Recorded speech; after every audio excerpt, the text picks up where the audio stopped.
श्री राम जय जय राम। श्री राम जय जय राम। श्री राम जय राम। ओम नमः शिवाय। ओम नमः शिवाय। ओम नमः शिवाय।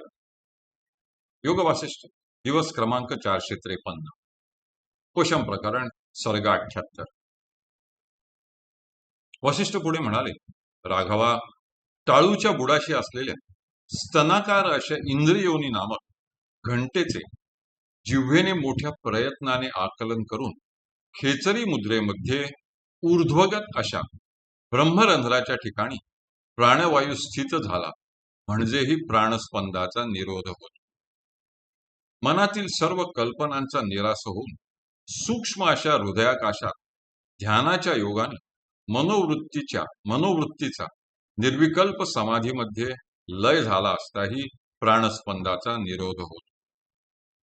नासिकाग्राच्या बाहेर 12 अंगुलाच्या मर्यादेपर्यंत बाह्य आकाशाच्या ठिकाणी मनोवृत्तीचा लय झाला असताही प्राणस्पंदाचा निरोध होतो.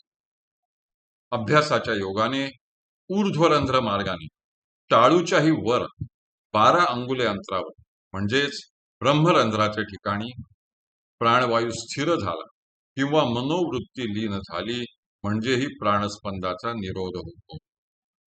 खेचरी मुद्रेमध्ये दृष्टी भुवयांच्या मध्यभागी स्थिर होऊन डोळ्यांमधील बुबुळांचे तेज दिसत नाहीसे झाले आणि ब्रह्मरंध्राच्या ठिकाणी जिव्हाग्र आणि प्राण स्थित झाले व अशा क्रमाने परमेश्वराचे आत्मरूप दर्शन झाले म्हणजेही प्राणस्पंदाचा निरोध होतो.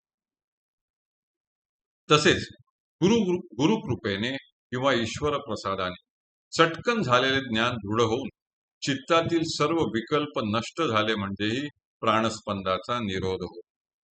हे मननशील रामा, निर्मल अशा हृदयाकाशाच्या ठिकाणी चित्त चिरकाल स्थित होऊन आत्म्याचा अपरोक्ष साक्षात्कार झाला आणि तो अनुभव निर्वासन मनाने केलेल्या ध्यानाच्या योगाने दृढ झाला म्हणजेही प्राणस्पंदाचा निरोध होतो. राम म्हणाला, ब्रह्मन, या जगात स्थित असलेल्या प्राण्यांचे हृदय कोणते? तसेच ज्या हृदयरूपी महान आरशामध्ये हे सर्व जग प्रतिबिंबित होते असे ते हृदय असते तरी कसे?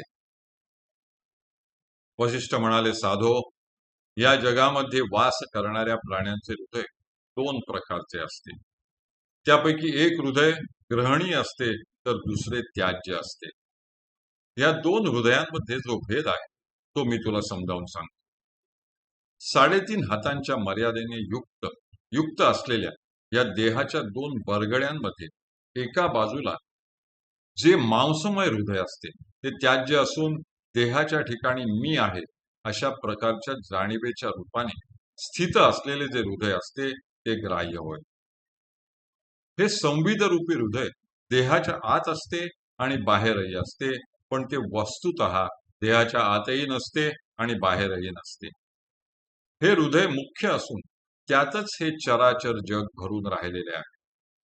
सर्व पदार्थांना प्रतिबिंबित करणारा आरसा आणि सर्व संपत्तीचे भांडार हेच होय.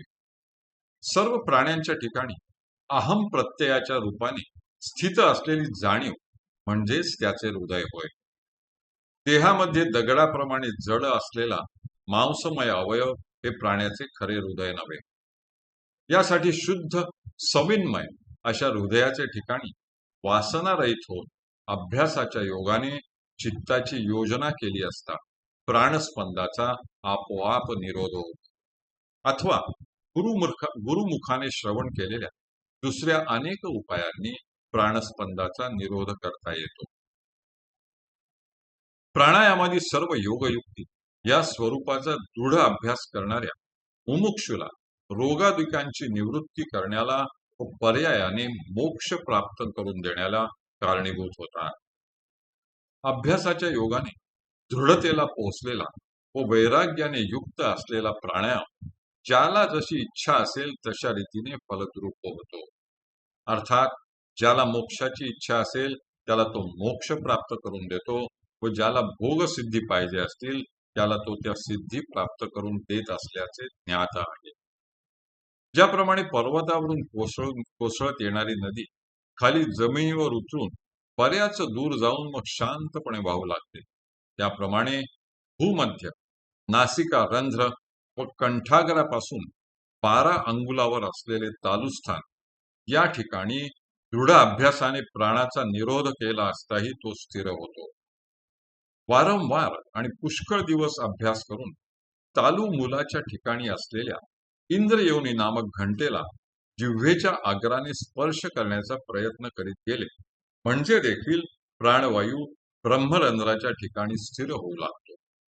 अशा तऱ्हेच्या निरनिराळ्या अभ्यासांमुळे समाधीच्या निरनिराळ्या अवस्था उत्पन्न होऊन त्यापासून योग्याला जरी निरनिराळ्या सिद्धी प्राप्त होऊ लागतात, तरी जो योगी पूर्ण निष्काम असतो त्यालाच ह्या भिन्न भिन्न अभ्यासांपासून ज्ञानाचे परमश्रेष्ठ असे शांतिरूप फल प्राप्त होते. पुरुषाला अंतर्यामी सुख प्राप्त होऊन तो आत्म्यामध्येच रममाण होऊन शोकरहित होत असेल तर तो अभ्यासानेच होतो, दुसऱ्या कोणत्याही उपायाने होत नाही. यास्तव रामा, तू नेहमी अभ्यास करीत जा. स्वरूपाच्या अभ्यासामुळे प्राणस्पंद शांत झाला असता मनाचा नाश होतो व तदनंतर केवळ निर्वाण स्थितीच शेष राहते. हरि ओम तत्सत, हरि ओम तत्सत, हरि ओम तत्सत.